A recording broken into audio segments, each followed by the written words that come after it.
Before coming to the United States, I spent 5 years in Zimbabwe doing theology at Africa University. I was kind of interested to learn about different theological schools after I finished my bachelor degree. So I applied to different seminaries and I got an admission from Candler School of Theology. When I arrived, the first thing was got to the admission office. They're like, "Oh yeah, we were expecting you, but you came a little early. So what we would suggest is we can recommend you some hotel around, it's a couple of hundred a night." So in my head, I was already calculating. I told her that that's beyond my budget. If you could really find a way to get my room ready. But it was a really big change because I come from a country or a continent where we put a lot of emphasis on communal life. But here it was like, yeah, we check A, B, C, D. Now you are on your own. While I was a student at Emory, a friend of mine from Kenya introduced me to Clarkston and said, "Yeah, come. There is a small community. I think you would love it. You will find people even from Congo and other countries." So we went there, and I was just fascinated to see people who could speak like Swahili, Lingala, French. I started kind of seeing a little deeper. There was that need of worshiping in a different context. They want to learn how this country functions. And then there was also that sense of come here, you feel like you're just by yourself, kind of need for a community, because many of the folks that are in Clarkston, they came from places where they really emphasize on communal life versus individual life.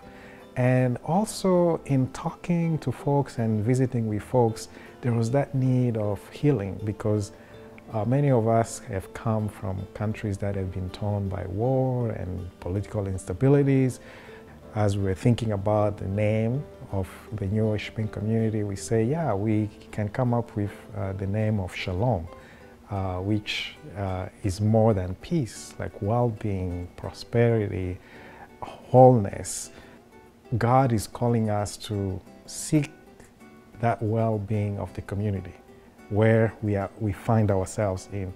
And as we seek that well-being of the community, we also will find our well-being. One of the reasons why we at Shalom kind of fully embrace 1001 is the fact that 1001 New Worshiping Community is honoring diversity of and different way of expressing our faith, in a sense that it's not just one way to worship God. Being open to what God is doing in our community and what the Spirit is doing in our community. And with that, there is those new ways of worshiping, new ways of being a community, new ways of even expressing our discipleship. If we get stuck on doing church the way we used to do pre-COVID, I think we are missing the mark, and we are missing how God's Spirit is moving among us. Tradition, history, experience help us to be where we are and to move forward. It should not block us to see where God is leading us and where God is taking us.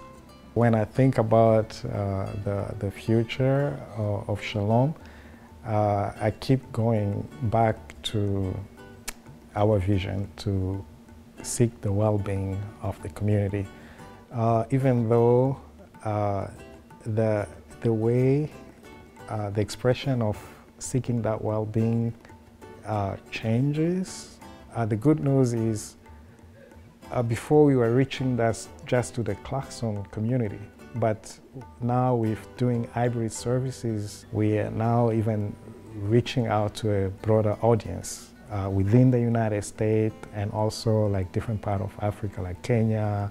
We have people who tune in from Congo, Zambia. When I think about the future of Shalom is to continue to be open, and especially at this time, embracing that ambiguity, be hopeful, and just be attentive to where God is leading us, because the work that God has started will bring it to its fulfillment.